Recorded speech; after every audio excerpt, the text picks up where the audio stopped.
staff and me in particular for updates regarding our ongoing negotiations with LPC. We are all motivated to get this project moving, as we know the city, the Port of Centralia, and LPC seek to have this construction project completed. After many conversations, emails, meetings, both virtual and in person, the city and LPC determined that the best solution may be a developer's agreement in which we could resolve all the remaining concerns in a single document and a single agreement and move forward. City staff proposed this via an email to LPC's representatives on 8 October 2025.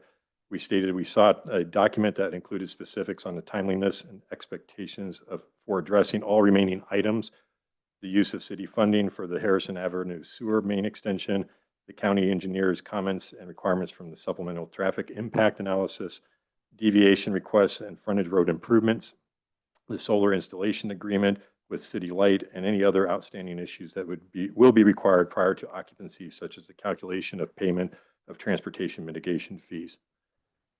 We then stated that if LPC was not willing to make such an agreement, we would need to meet certain requirements before any further permits were issued. These included the sanitary sewer main extension plans must be approved by the city and the county. This included knowing unequivocally what LPC's position was on our last best and final offer of providing up to $1.5 million of city funds towards the cost of the sewer main construction along Harrison. And the Harrison Avenue frontage improvement plans must be approved by the city and the county. Note, the reason the county is involved is because although this is a city project and a lot of it's city infrastructure, this is in the UGA, so it's county land. We indicated to LPC that we, the city, had already taken numerous good faith actions to help move this project forward and move quickly than our normal permitting process allows. We approved permits and offers that go far beyond what we typically do with a new development, to include offers we presented in June and July of 2025 and approving a foundation permit, which involved pouring the walls prior to all civil plans being submitted and approved. So we were willing and still are willing to work with LPC and their representatives to create a developers agreement in that spirit. Council was aware that we needed to do the developers agreement, and we got to the point where we had one on the table and looked at it, but on October 10th, LPC's representatives provided us with their proposal for a developers agreement. On October 24th, after careful consideration of their proposal, we rejected it and stated, unfortunately, the terms of the agreement are far off from anything the city could agree with at this time. We would welcome a revised draft that more closely represents the offer the city manager made on July 25th and that it better balances the interests of the city and those with LPC. They got ahead of me on the slides, but we'll hold there for a second. I want to take, so council's been asking me for quite some time, like, where are we with the developers agreement? Why isn't this project moving on? What's going on? What's the holdup? Can we get this thing moving forward? So I promised you at one point I would give you an update. So we made our decision. This is the update. I want to take a moment now to explain why we determined to reject the proposed developers agreement. Yet I want to make it very clear that we are still willing to negotiate with LPC and to enter either into the developer agreement with both parties can come to agreeable terms, or as we stated on the October 8th email, if they choose to move forward without a developers agreement with the conditions that we established being met. So I want to bring up two items of note. Here's the first one, basically, of why we staff determined to reject this proposal, the initial developers agreement, I should say. So we offered to offset $1.5 million in costs to assist the developer in pulling the sewer main down Harrison Avenue. Why do we do this? Because we recognize that the facility LPC is building does not need a 36-inch sewer main to service its facility. However, the city and the county, we do need a 36-inch sewer system to be pulled down Harrison Avenue to go to and through the property to ensure that there's future development opportunities along Harrison Avenue. It meets our requirements. So we offered to offset the cost of the differential between the pipe that we needed in their 36 inches and what they were going to put in there. So as you can see here, we offered up to $1.5 million. They came back and requested that they would accept our $1.5 million offer, which was good.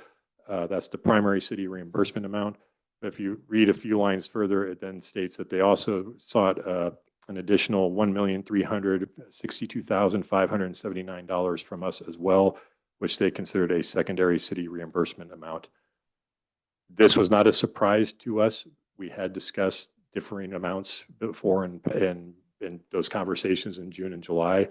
We stated we were unable due to city funding and opportunities to meet that extra $1.3 million, but we could give them the $1.5 million. So we know that they had some concerns about having to pay that much. So we understand that they are going to be paying approximately in this agreement, they would be paying $3.34 million. So $3,343,387, as you can see there. So they were paying a significant amount of money to do this infrastructure improvement project. I'm not saying they're getting out of this free and clear. They are putting up significant capital, but they are asking more than we can offer in this proposal. So this basically made this part of the agreement a non-starter. But maybe there's still something we can come up with in the future. So for next slide, please. The next item on here was section 4, which proposed change orders. In section 4A, the proposed agreement states that the city shall not encourage or support the county or any other agency with authority to request of imposed changes. It's that last sentence of this first paragraph. A little itty bitty print, but it's in there. What this means, this would include the city basically telling the county, federal agencies, state agencies, even the Port of Centralia that no, you can't make any change orders even if you need or see something that needs to be changed, because we are now obligated to prevent those from and to encourage you not to make those changes. So let's say the state came down or somebody said, we need to make this change, you got to make this change. How would this work? Well, then you look at section 4B, change requested by developers. This statement goes on to state the city would be responsible for reimbursement of any costs incurred by the developer for any changes required to include those proposed by the developer. Section 6E, which I don't think I have on here, is a later section, then states that goes on in its subsections, defines situations in which the city would also need to reimburse the developer for additional costs. These include substantial cost increases such as inflation in the cost of labor, materials, and utilities. It also states that the city would be responsible for the reimbursement of force majeure, which can be defined as an irresistible force or unforeseen event beyond the control of the government, also known as acts of God. We would be responsible for that, and this would include severe weather and natural disasters. So if any of those things happen, the city would be on the hook to pay those changes or increases in costs to the developer.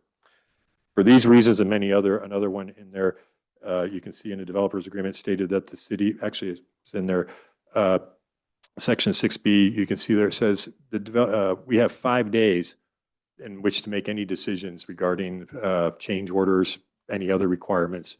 In another section of the document basically states if we don't make a decision in 5 days, the decision automatically goes in favor of the developer. However, in a later section of the document, there's a situation in which if the developer needs to make changes or has to come to a decision, they get 30 days. So for those reasons, we did have to go to the developer on Friday and explain to him that unfortunately we could not accept this development agreement as it stands, and we would like to see a different proposal or another proposal come forward or potentially move to a different version of getting this project accomplished at this time. As of today, October 28th, the city and LPC have still not agreed to a way forward regarding the completion of the project, which would result in the city issuing the permits they've required. It is our desire to come to an agreement within the next few weeks. And once we do make this agreement or come to a developer's agreement, it would likely come before you for final approval. And obviously, that's my signature, but it would come for your review. So you asked on a couple of occasions, why hadn't you seen anything yet? This explains why you haven't seen it. I did learn today that the LPC was also reaching out to the county to see if the county could maybe facilitate some of this process to move it along. I don't have any other information beyond that, so I won't speak beyond it. But obviously, LPC is eager to get this project moving. We're eager to see this project get to completion. It's just a matter of coming to the terms that everyone will find agreeable based off of our funding requirements and some of the other stipulations I put in there. With that, I think that's my last slide. Can you click through the next slide, please? Oh, there's section 6. I think that's my last one. So thank you for the slides, and I stand by for any questions.